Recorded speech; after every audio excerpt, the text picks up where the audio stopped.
Hello everyone, this is Sagar Joshi from Law Prep Tutorial. Today I am presenting a video on the demand of the students, and it is how to prepare CLAT in 45 days. So to answer this question, you have to ask yourself first, can I crack this exam in 45 days? Would I be able to do that in 45 days?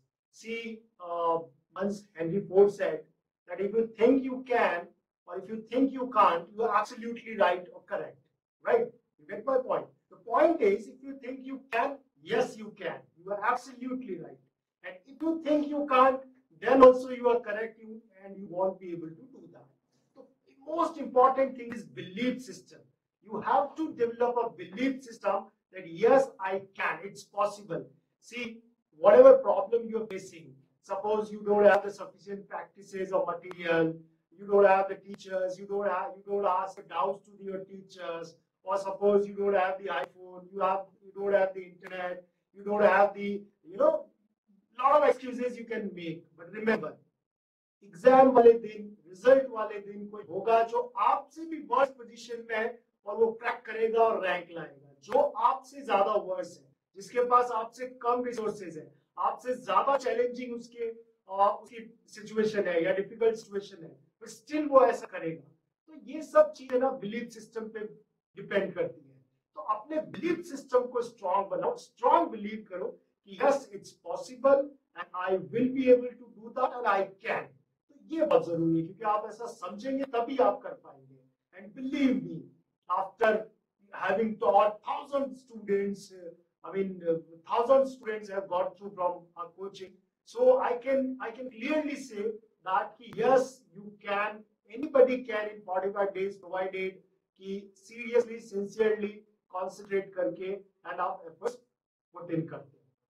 अब आगे अगर हम बढ़ते हैं तो as I said कि इस exam को क्रैक करने से पहले आपको इस एग्जाम को माइंड में क्रैक करना है, अपने दिमाग में क्रैक करना है, अपने बिलीफ सिस्टम में क्रैक करना है कि yes I would be able to do that.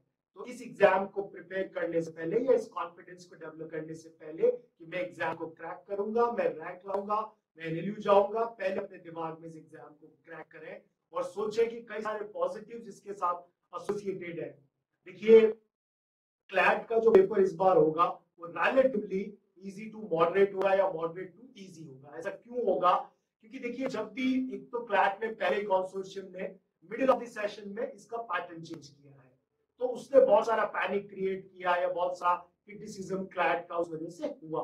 तो अब क्लैट ऐसा नहीं करेगा कि पेपर भी इतना डिफिकल्ट बनाए कि बच्चे उसको और क्रिटिसाइज करें, तो या पूरा सिस्टम उसको क्रिटिसाइज करे। तो पेपर का जो लेवल है, डिफिकल्टी लेवल, वो मॉडरेट होएगा या इजी होएगा, ये 100% डिसाइड कंफर्म है। तो ये देखिए, ये बात आपको मान के चलनी है कि क्योंकि क्लैट का जो लेवल है वो इजी रहने वाला है, तो डरने वाली कोई भी बात नहीं है। डबल जेपर्डी नहीं करेगा क्लैट, आर्टिकल 20 आपको प्रोहिबिट करेगा उससे, तो चिंता मत करिए, पेपर काफी इजी होगा, आप उसको कर सकते हैं। बस एक बिलीफ डेवलप करिए। और पेपर पैटर्न ऐसा है कि अब जो लास्ट के 45 डेज या 40 डेज या 50 डेज आप जो कुछ भी करेंगे वो बहुत मैटर करेगा। तो इस समय जिस किसी ने भी एक राइट अप्रोच के साथ राइट डायरेक्शन में एफर्ट्स करे तो सर्टेनली उसको पॉजिटिव रिजल्ट उसका मिलेगा। और इसकी एक प्रिसाइज स्ट्रैटेजी हम डिस्कस करेंगे क्लैट के लिए। स्टेप बाय स्टेप हमें क्या करना है, कैसे पढ़ना है, कितना पढ़ना है, क्या चीज पढ़नी है, क्या नहीं पढ़ना है। एक जनरल स्टडीज को या एक एग्जाम क्रैक करने को या एक जनरल स्ट्रैटेजी, हम जनरल चीजें जो होती है वो पहले मैं आपके साथ डिस्कस करूंगा। देखिए, किसी भी एग्जाम को क्रैक करने के लिए, कॉम्पिटिटिव एंट्रेंस एग्जाम को क्रैक करने के लिए, इन आवर केस क्लैट, सबसे पहले तो हमारे अंदर एक सफिशिएंट मोटिवेशन होना चाहिए कि मुझे ये करना है। इस मोटिवेशन को डेफिनेटली देखिए, मोटिवेशन ये एक ऐसी चीज है कि कई बार आपके अंदर मोटिवेशन होता है, आप बहुत सेल्फ मोटिवेटेड फील करते हैं, और कई बार आप बहुत डाउन फील करते हैं या बहुत ही डिमोटिवेटेड फील करते हैं। तो ये इट्स क्वाइट पॉसिबल।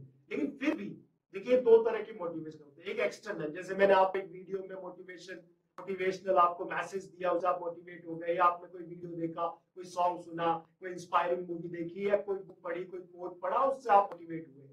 एक होता है इंटरनल, जो लास्टिंग होता है। अब इंटरनल मोटिवेशन के लिए क्या करें कि आप एक पीस ऑफ पेपर लें, उस पर आप लिखें कि आपको पढ़ना क्यों है, आपको क्लैट क्यों क्रैक करना है, उसके पीछे रीजन क्या है, लॉजिक क्या है, कॉज क्या है, उस कॉज को उसको लिखिए कि मेरा ड्रीम है लॉयर बनना, या मैं बहुत पैसा कमाना चाहता हूँ, या मैं सुप्रीम कोर्ट प्रैक्टिस करना चाहता हूँ, या मैं कॉर्पोरेट वर्ल्ड में जाना चाहता हूँ, बाहर जाना चाहता हूँ, या मुझे इसकी पढ़ाई बहुत इंटरेस्टिंग लगती है। जो भी एक कॉज है, उस रीजन को, उस कॉज को, या आपका ड्रीम है या पेरेंट्स का है, जो भी है, तो उस कॉज को आप लिखिए और उस पीस ऑफ पेपर को अपने सामने ऐसी जगह लगाइए, स्टडी टेबल के सामने, जहां आप उसको डेली देख सकें।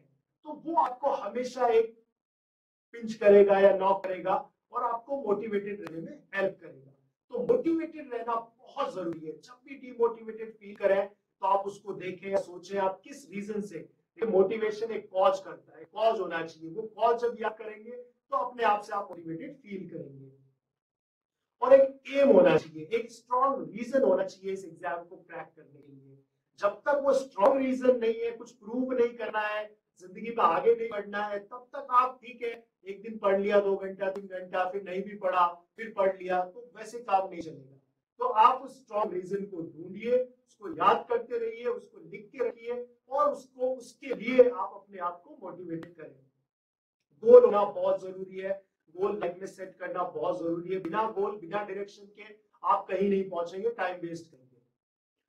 उसके बाद है कि कितनी देर पढ़ना चाहिए। तो देखिए इसका आंसर है as much as possible, as many as hours possible you must study, right. इसका कोई भी एक वो नहीं है कि आप 5 आवर्स अ डे पढ़ेंगे या 6 आवर्स अ डे पढ़ेंगे तो आप 100% एग्जाम क्रैक कर लेंगे। ऐसा कोई फॉर्मूला या गारंटीड ऐसा कोई सक्सेस नहीं है मंत्र। इसीलिए ये कि जितना आप इंटरेस्ट लेके पढ़ सकते हैं, कॉन्सेंट्रेशन के साथ, हमेशा ध्यान रखिए जो मैं क्लासेस में भी बताता हूँ कि पढ़ने को एंजॉय कीजिए, सेलिब्रेट कीजिए, चेरिश कीजिए, पॉजिटिव फील करिए, क्योंकि आप कुछ सीख रहे हैं, आप कुछ एक्वायर कर रहे हैं, कुछ नॉलेज, कोई इंफॉर्मेशन, आपकी नॉलेज, योर फीलिंग, आपका नॉलेज बढ़ने से आप एम्पावर हो रहे हैं, आप ज्यादा कॉन्फिडेंट हो रहे हैं, आप ज्यादा एम्पावर्ड हो रहे हैं, ज्यादा नॉलेजेबल हो रहे हैं, ज्यादा। तो उसको उस अप्रोच के साथ पढ़िए, उस पॉजिटिविटी के साथ पढ़िए कि मैं कुछ सीख रहा हूँ। प्लेस ऑफ स्टडी क्या है, ये इंपॉर्टेंट है। प्लेस ऑफ स्टडी ऐसा, जैसे देखिए कई लोग क्या करते हैं, बेड पे बैठ के पढ़ते हैं। बेड पे पढ़ाई नहीं होगी, आपको नींद नहीं आएगी भाई बेड पे आधा घंटे बाद, 1 घंटे बाद। तो स्टडी टेबल पे पढ़िए और पीसफुल एनवायरनमेंट में पढ़िए। बेड पे पढ़ने को अवॉइड करिए, उसमें बहुत ज्यादा पढ़ाई आपकी नहीं होती है। पोमोडोरो टेक्निक, ये एक टेक्निक है बेसिकली वर्क एफिशिएंसी या जो आपकी प्रोडक्टिविटी है उसको इंक्रीज करने के लिए। इंटरवल टाइम मैनेजमेंट टेक्निक है, बेसिकली 80s में इन्वेंशन हुआ था और काफी बहुत ही इंपॉर्टेंट टेक्निक है, अच्छी टेक्निक है। 50-10 मेथड, वैसे तो ये 21-5 है, बट मैंने इसको अपने अकॉर्डिंग मॉडिफाई किया है, कई लोगों ने किया है इसको मॉडिफाई। 50-10 मेथड इसको आप कह सकते हैं।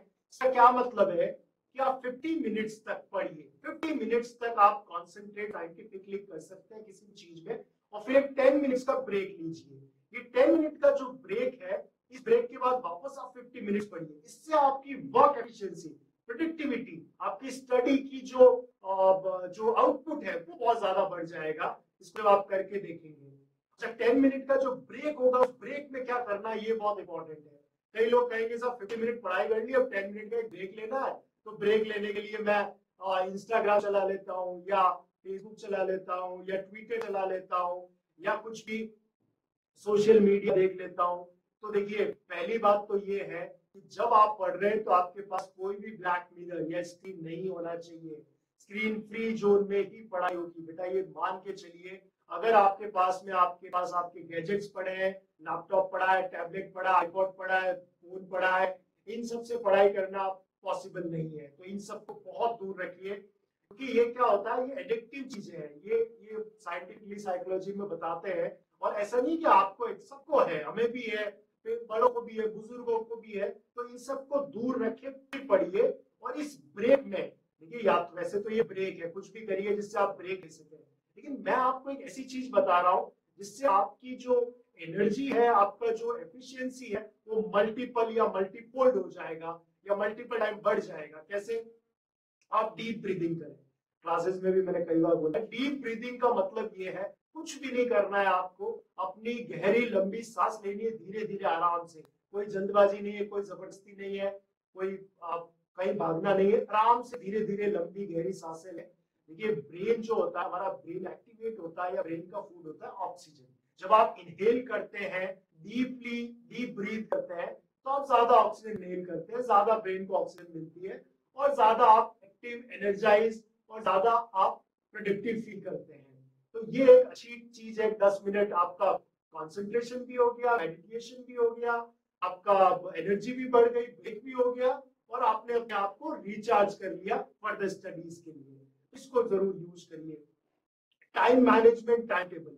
देखिए हर सक्सेसफुल कोई भी आदमी सक्सेसफुल है तो वो एक टाइम मैनेजमेंट के साथ काम करता है, टाइम टेबल के अनुसार काम करता है। टाइम टेबल का ये मतलब नहीं है कि 45 डेज का टाइम टेबल बनाइए, बनाते हैं बहुत अच्छी बात है, लेकिन एटलीस्ट जो नेक्स्ट 3 डेज है उसका टाइम टेबल हमारे पास होना बहुत जरूरी है कि अगले 3 दिन में मुझे क्या करना है। जैसे मैं हमेशा कहता हूँ कि छोटे छोटे गोल सेट करो और उन गोल्स को अचीव करो, और उन गोल्स के जो छोटे गोल्स हैं उसका टाइम लिमिट सेट करो। टाइम बाउंड गोल होना चाहिए कि भाई मेरे को फलाना मार्च के करंट अफेयर्स करने हैं या जैन के करंट अफेयर्स करने हैं, या फॉर एग्जाम्पल मुझे इस मंथ के पेपर पढ़ने हैं, या मुझे मान लीजिए कि मुझे क्यूटी के इतने टॉपिक प्रिपेयर करने हैं या प्रैक्टिस करने हैं। तो टाइम बाउंड गोल सेट करके उसको अचीव करो। तो एक टाइम टेबल बनाओ। फर्दर और हम इसको डिस्कस करेंगे। देखिए ये सब जनरल बात है, ये चाहे आप क्लैट करें, कैट करें, चाहे आप यूपीएससी करें, सिविल सर्विसेज करें, एसएससी करें, कोई भी एग्जाम कुछ भी करें लाइफ में, एक जनरल स्ट्रैटेजी है जो बहुत जरूरी है इन चीजों को आपको जानना, ताकि आप फर्दर जब अपना क्लैट के प्रिपेयर करेंगे तो ये चीजें आपको बहुत काम आएगी। डिस्ट्रैक्शन से बचें। सबसे बड़ा डिस्ट्रैक्शन तो मोबाइल है आज की दुनिया में, इसको स्विच ऑफ करके पढ़ाई करें। अगर जेन्युइनली पढ़ना चाहते हैं तो जब तक पढ़े तब तक इसको स्विच ऑफ रखें, उसको नहीं देखें। अगर ये ऑन रहा तो आप नहीं पढ़ पाएंगे। जो नोटिफिकेशन आएंगे वो आपको डिस्टर्ब करेंगे, वो आपको डाइवर्ट करेंगे, डिस्ट्रैक्ट करेंगे। तो ये डिस्ट्रैक्शन बचे। और भी कई तरह के डिस्ट्रैक्शंस छोटे छोटे आप जानते हैं आपके डिस्ट्रैक्शंस क्या है, उनको अवॉइड करने की कोशिश करें। फिर कहते हैं पढ़ाई शुरू करने से पहले you have to eat your frogs. Eat the frogs कहते हैं हार्ड थिंग्स फर्स्ट। जो सबसे डिफिकल्ट आपको लगता है, फॉर एग्जांपल किसी को लग सकता है कि साहब जैसे पहले मैथ्स होता था अब तो क्यूटी है तो वो इजी है, किसी को लग सकता है कि साहब मुझे जीके बहुत टफ लगता है या मुझे क्यूटी लगता है, तो पहले वहीं से स्टार्ट करो, क्योंकि जितना डिफिकल्ट आप जितना जल्दी खत्म करोगे उतना आपका कॉन्फिडेंस, आपका एनर्जी और आपका कंसंट्रेशन डेवलप होगा, आपका कॉन्फिडेंस डेवलप होगा, जो इवेंचुअली हेल्प करेगा आपको एग्जाम क्रैक करने में और पढ़ाई करने में। तो पहले उस चीज को करें। उसके बाद जैसे मैंने कहा कि गोल सेट करें, छोटे गोल सेट करें, और गोल सेट करने के बाद जो भी टाइम टेबल आप बनाते हैं, 1 दिन का या 2 दिन का, 3 दिन का, या एक आपने गोल सेट किया कि ये चैप्टर कंप्लीट करना है या ये पर्टिकुलर मुझे कोर्स करना है या ये प्रैक्टिस करना है, उसके बाद खुद को रिवॉर्ड करें, रीइंफोर्समेंट करें, इंसेंटिवाइज करें, खुद को इंसेंटिव दें। जैसे आज का मेरा टारगेट है, इट्स नॉट अबाउट आवर्स, मेरा आज का टारगेट है कि मैं इतना वोकैब कर दे, या मेरा टारगेट है कि मैं इतने क्वेश्चंस प्रैक्टिस करके या 2 मॉक करके आज सोऊंगा। तो आपको 2 मॉक करने के लिए आपको 2 मॉक जो आपको करने, वो जब आप कंप्लीट कर लेते हैं उसके बाद ही सोते हैं, तो खुद को इंसेंटिवाइज करें। जो भी चीज आपको पसंद है, सॉन्ग सुनना है तो आपने कुछ सॉन्ग सुन लिया, चॉकलेट पसंद है खुद को चॉकलेट दे दिया, ऐसा कोई छोटा मोटा रिवॉर्ड अपने लिए फिक्स करें, वो आपको मोटिवेट करेगा, इंसेंटिवाइज करेगा। इसके बाद में छोटी छोटी चीजें हैं कि कब पढ़े, मॉर्निंग में, नाइट में, कभी भी पढ़े, जब भी। ऐसा कोई नहीं है कि जो जल्दी उठ के पढ़ते हैं वही सेलेक्ट होते हैं, ऐसा कुछ भी नहीं है। रात को पढ़ सकते हैं, बल्कि रात को सोते वक्त जो सबसे लास्ट में आप पढ़ेंगे वो आपकी मेमोरी सबसे पहले सेव होगा। तो रात को पढ़े तो कोई दिक्कत नहीं है, लेकिन इस तरीके से पढ़े कि रात को फिर आप पूरा 3-4 बजे तक पढ़े, है ना, ताकि आप पूरा ऐसे नहीं रात को भी 12 बजे सो गए और सुबह भी 9 बजे उठ रहे, इधर के रहे ना उधर के। तो रात को लेट तक आप पढ़े तो उसमें कोई नुकसान नहीं है, आप पढ़ सकते हैं, प्रैक्टिस कर सकते हैं, कोई दिक्कत नहीं है। उसके बाद देखिए कि कई सारे स्टूडेंट्स बोलते हैं मेरे को कि साहब चीजें याद नहीं रहती है। तो देखिए ये कोई बहुत बड़ी परेशानी नहीं है, या आपकी इंडिविजुअल परेशानी नहीं है, ये परेशानी सबकी है, जनरली हर स्टूडेंट को फेस होती है ये प्रॉब्लम, और सभी को फेस होती है, क्योंकि हमारी ये टेंडेंसी होती है, हमारा हमारा जो ब्रेन है, फॉरगेटिंग कर्व भी आता है साइकोलॉजी के अंदर। तो इलिन-गॉस का एक फॉरगेटिंग कर्व है जो ये कहता है, फैक्ट है ये, कि जैसे मैं अभी वीडियो आप मेरा वीडियो देख रहे हैं, आप जो कुछ भी सुन रहे हैं, अगर 1 घंटे बाद आपसे पूछा जाए कि आपने वीडियो में क्या क्या सुना, तो 60% चीजें आप भूल जाएंगे। 60% ऐसा नहीं है कि आप ही भूलेंगे, सब भूल जाएंगे, क्योंकि ये हमारा ट्रेंड है। तो रिवीजन बहुत इंपॉर्टेंट है, और याद रखिए, रिवीजन इज रिवीजन, नॉट रीरीडिंग। बहुत सारे बच्चे गलती क्या करते हैं, उन्होंने पढ़ लिया और फिर दोबारा पढ़ा। फिर पढ़ना तो वो रीडिंग है, एंड रीड करिए, दैट्स गुड, बट रिवीजन से ही हेल्प मिलेगा। मतलब आपको विजुअलाइज करना है कि आपने क्या पढ़ा था, क्या देखा था, क्या पॉइंट्स थे। अब उसमें आप चाहे तो कैसे भी कर सकते हैं, आप निमोनिक्स बना सकते हैं, किसी भी तरीके से आप छोटे छोटे स्टाइल अपनी डेवलप कर सकते हैं चीजों को याद रखने की, उनको विजुअलाइज करें, रिवाइज करें, रिवीजन करें। रीडिंग करना ठीक है, लेकिन रिवीजन बहुत जरूरी है, तो इसको ध्यान में रखें। अब देखिए, जनरल स्ट्रैटेजी और जनरल चीजें एंड कैसे है, उसको हम करते ही रहते हैं क्लासेस में। अब सिर्फ मैं आपको ब्रशअप या वापस से याद करवाने के लिए सब चीजें शॉर्ट में बता रहा हूँ, हमने कई बार डिस्कस करी है। और इम्पोर्टेंट, मैं आ रहा हूँ क्लैट प्रिपरेशन स्ट्रैटेजी पर, और क्लैट प्रिपरेशन स्ट्रैटेजी प्रिसाइसली अब हम बात करेंगे कि क्या करें 45 डेज के लिए। तो देखिए, सबसे इम्पोर्टेंट चीज, जैसे ये एक और जनरल फॉर्मूला है कॉम्पिटिटिव एंट्रेंस एग्जाम के लिए, चाहे आप आईएएस दें, आप कैट दें, आप कैट दें, कोई भी कॉम्पिटिटिव एंट्रेंस एग्जाम, 80-20 फॉर्मूला। ये 80-20 फॉर्मूला क्या है, आप लॉ प्रेप के स्टूडेंट्स जानते हैं कि जो 80% क्वेश्चंस आएंगे एग्जाम्स में, वो 20% ऑफ द सिलेबस में से आएंगे। अब एग्जाम्पल लेते हैं अपन जीके का। जीके के सपोज जैसे इस बात तो नंबर ऑफ क्वेश्चंस प्रोबेबली क्योंकि 150 है तो कम होंगे, बट अगर आप प्रीवियस ईयर्स के पेपर्स में देखेंगे तो आउट ऑफ 50-40 क्वेश्चंस 80% सिलेबस में से आए। आप देखेंगे कि मोस्टली क्वेश्चंस कहां से, करंट अफेयर्स से, मोस्टली क्वेश्चंस कॉन्स्टिट्यूशन से या हिस्ट्री से। रिमेनिंग जो 10 क्वेश्चंस है या 20% क्वेश्चंस है, वो रिमेनिंग 80% सिलेबस में से। रिमेनिंग 80% सिलेबस क्या हो गया, उसमें सब कुछ आ गया, उसके अंदर everything under this sun, that is GK. चाहे वो बायोलॉजी हो, चाहे वो जूलॉजी हो, बॉटनी हो, फिजिक्स हो, केमिस्ट्री हो, इकोनॉमिक्स हो, मैक्रो इकोनॉमिक्स हो, माइक्रो इकोनॉमिक्स हो, हिस्ट्री हो, एंशिएंट हो, मिडाइवल हो, वर्ल्ड हो, इंडियन हो, ज्योग्राफी हो, physical geography, world geography, economic geography, सारी सब तमाम चीजें उसके अंदर आ गई। तो ये समझना बहुत जरूरी है कि हमारा 20% क्या है। वो 20% जैसे जीके की मैं बात करूं, तो क्लैट वालों के लिए अगर जीके प्रीवियस ईयर्स के पेपर को एनालाइज करें तो आपका 20% है constitution, history and current GK. Current GK सबसे important, then constitution, then history. ये करके आपने 80% कर लिया। देखिए, अगर 80% मार्क्स आप ले आएंगे, 80% मार्क्स अभी तक तो क्लैट में कोई भी नहीं लाया, तो टॉपर बन जाएंगे।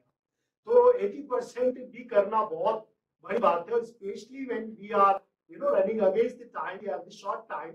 So for this shortest time, we should focus on this 80-20 formula. Anyways, we should focus, but this time it's very important.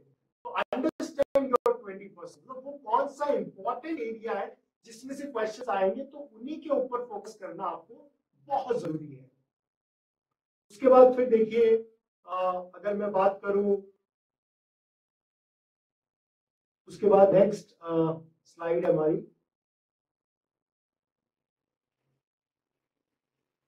Okay, उसके बाद अब जैसे मैंने आपको बताया कि कितना पढ़ना चाहिए, वैसे कोई ऐसा कोई भी तरीका नहीं है कि आप 10 आवर्स या 8 आवर्स या 9 आवर्स जितना भी पढ़ सकते हो। फिर भी मैंने एक रफ स्केच ड्रॉ किया है या एक रफ आइडिया लिया है कि आप 10 आवर्स से पढ़िए मिनिमम, ज्यादा पढ़े तो अभी अच्छी बात है, क्योंकि अभी आपके पास कोई काम नहीं है, पूरा ऑलमोस्ट वर्ल्ड लॉकडाउन है, सब कुछ बंद है, सिर्फ पढ़ाई चालू है। तो ये एक बहुत बड़ी अपॉर्चुनिटी भी है। देखिए, मैंने कईयों बार क्लास में डिस्कस किया, ये चेंज है, कोई भी चेंज है, ये every biggest problem is the biggest opportunity. जितने भी बड़ी चीजें डेवलप हुई है, बड़े इन्वेंशंस हुए हैं, बड़े इंफ्रास्ट्रक्चर कंस्ट्रक्शन हुए हैं, बड़े बड़े रिकॉर्ड्स हुए हैं, बड़ी बड़ी ये सब चीजें कोई ना कोई प्रॉब्लम आ, ये रिजल्ट है कोई ना कोई बड़ी प्रॉब्लम का। तो जितनी भी बड़ी प्रॉब्लम्स आती है या जितने भी बड़े चेंजेस होते हैं वो बड़े बड़े अपॉर्चुनिटीज इन चांस क्रिएट करते हैं। मैंने क्लास में भी आपको बताया था कि जो चेंज है CHANGE, इस G को आप C से कन्वर्ट करें और चेंज को चांस में कन्वर्ट करें, बहुत बड़ा चांस है। देखिए पैटर्न चेंज है, किसी के भी पास कोई बहुत सफिशिएंट मटेरियल नहीं है, बहुत नई चीजें हैं, रीडिंग पे कंसंट्रेशन, एडिटोरियल्स पे कंसंट्रेशन है, सिर्फ 45 डेज है अगर आप हार्डवर्क करते हैं, क्योंकि बहुत जिन्होंने भी बहुत कुछ किया वो वापस बैक टू नॉर्मल आ गए और वहीं से स्टार्ट करना आपको पड़ रहा है। तो इस बड़ी चेंज को बड़े चांस में डेवलप करिए, ये मेरा आप सबको एक सजेशन है। तो ये मैं डिस्कस कर चुका हूँ। खैर, तो अब हम आ जाते coming back to our strategy कि कितना पढ़ना है 10 आवर्स ए डे।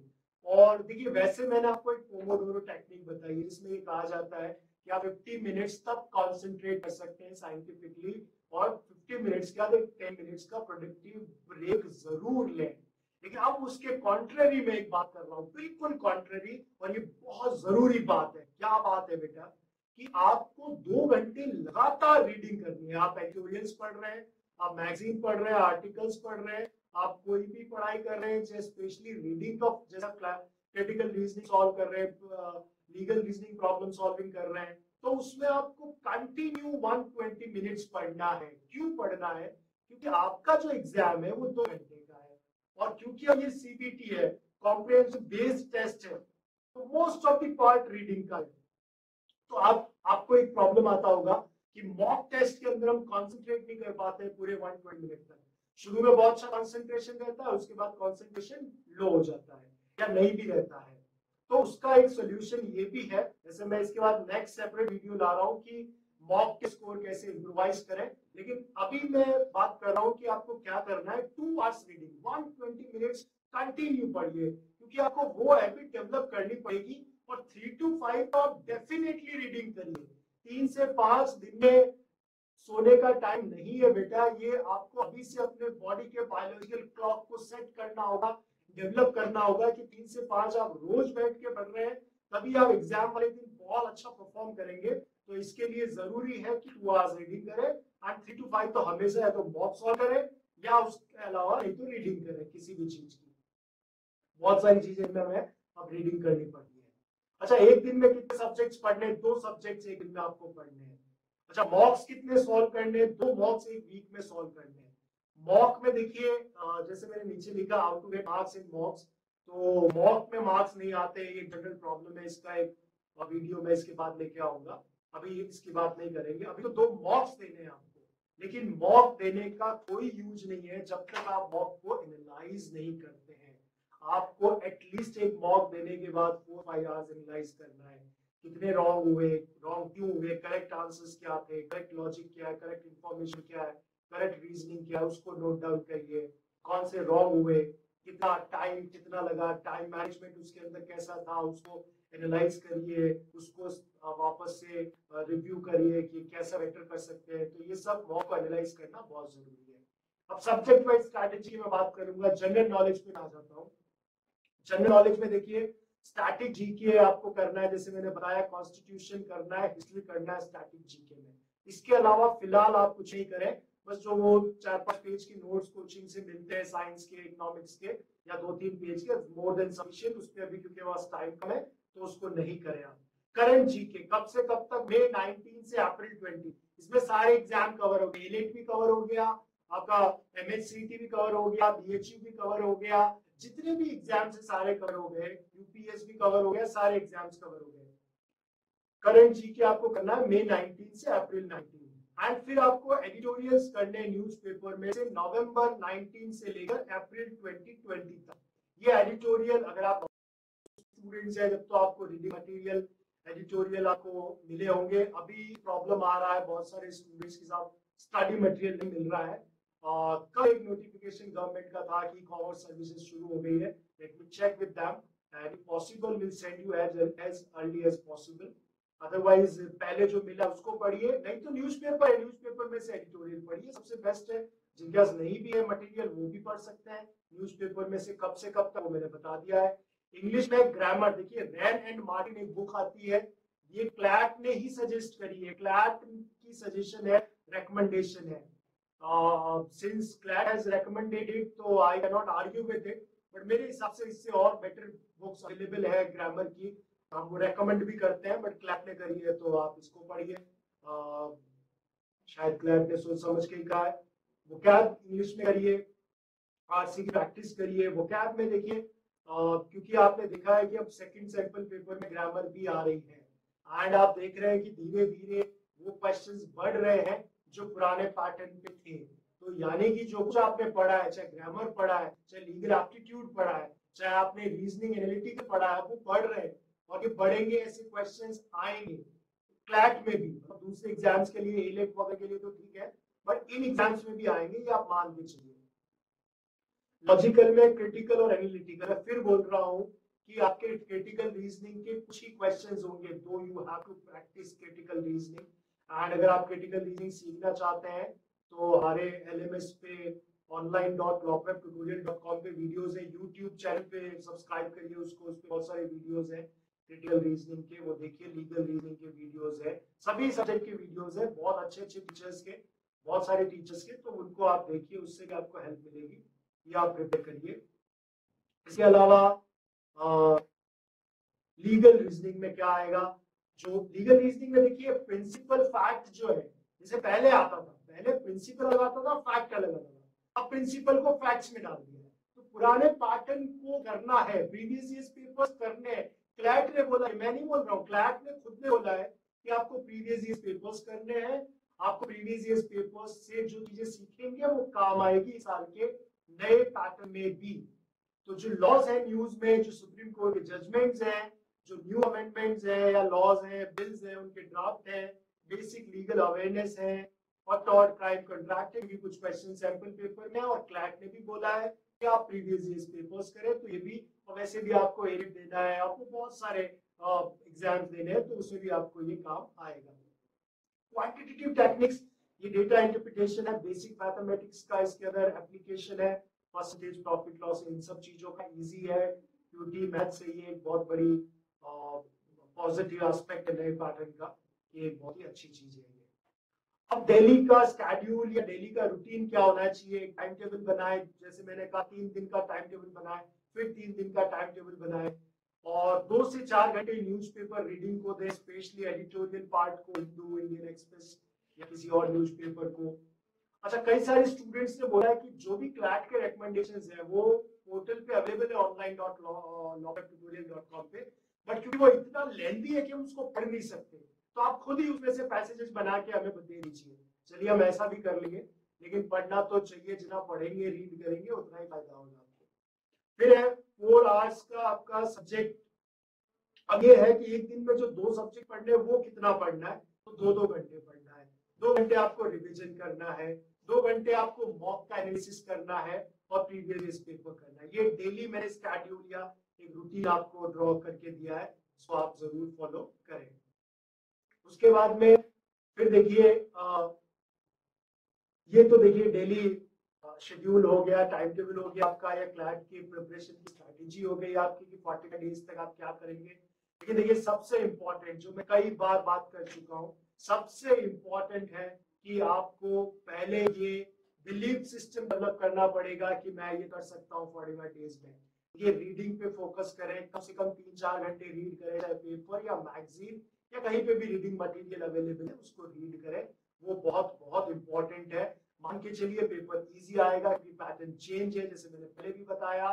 मान के चलिए बहुत सारे, क्योंकि ये लॉकडाउन का टाइम है, तो बहुत सारे ऐसे लोग हैं जो पैनिक कर रहे हैं, जो डिस्टर्ब है, जो कंफ्यूज्ड है, जो डिप्रेस्ड है, या जो नहीं पढ़ रहे हैं। तो कंपटीशन वैसे भी आपका बहुत कम हो रहा है, राइट। ये एक पॉजिटिव एस्पेक्ट है इस कोरोना का, या कोविड-19 का, या कोरोना वायरस का, जिससे अनफॉर्चुनेटली हम सब लोग स्ट्रगल कर रहे हैं या हम इससे साफ कर रहे हैं।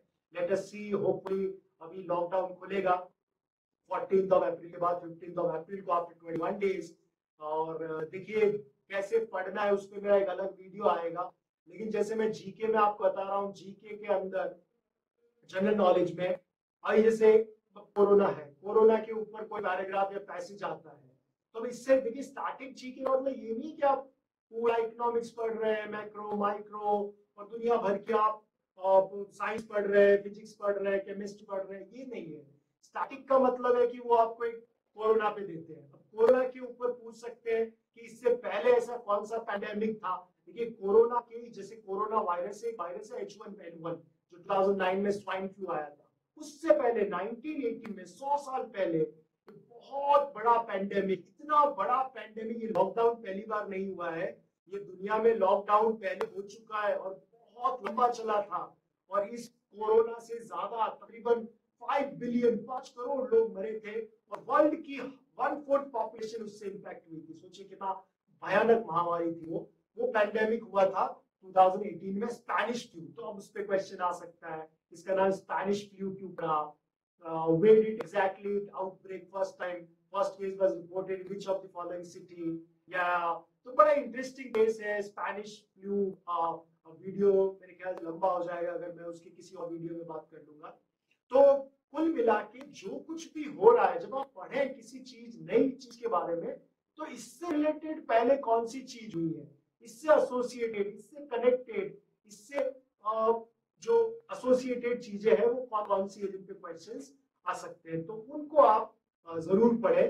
और अब हम आपको पोर्टल पर बहुत जल्दी जीके के बहुत सारे मॉड्यूल्स देने जा रहे हैं, क्योंकि आपकी डिमांड है स्टूडेंट्स की कि साहब मटेरियल नहीं है, तो अब उस पर आप पीडीएफ देंगे, आप प्रिंट निकाल सकते हैं। मटेरियल अभी नहीं देंगे, 14 अप्रैल को उसकी डिसीजन होगी। फिलहाल आप ये सब चीजों को पढ़िए। तो कैसा लगा आपको वीडियो? अगर देखिए आपको वीडियो जेन्युइनली अच्छा लगा, यूजफुल लगा, तो आप कमेंट जरूर करें। जितने ज्यादा कमेंट्स आएंगे पूरे नए ऐसे वीडियोस आएंगे कि मॉक टेस्ट की स्ट्रैटेजी क्या हो, एग्जाम की स्ट्रैटेजी क्या हो, आप मार्क्स कैसे इम्प्रोवाइज कर सकते हैं, आप सिमिलर आपके फॉर एग्जाम्पल ये स्कोरिंग 70 आउट ऑफ 150, तो आप 70 को 90 बिना पढ़ाई के कैसे बढ़ाएं, ये सब वीडियोस आ सकते हैं, प्रोवाइडेड कि आप सब्सक्राइब करें हमारे चैनल को, ज्यादा से ज्यादा कमेंट करें, लाइक करें, शेयर करें अपने ग्रुप्स में, टेलीग्राम ग्रुप्स में या अपने व्हाट्सएप ग्रुप्स में। और अगर आप ऐसा करते हैं तो 100% और बहुत सारे वीडियोस बहुत जल्दी आपको मिलेंगे। Thank you so much for watching me on YouTube channel of law prep tutorial. Thank you.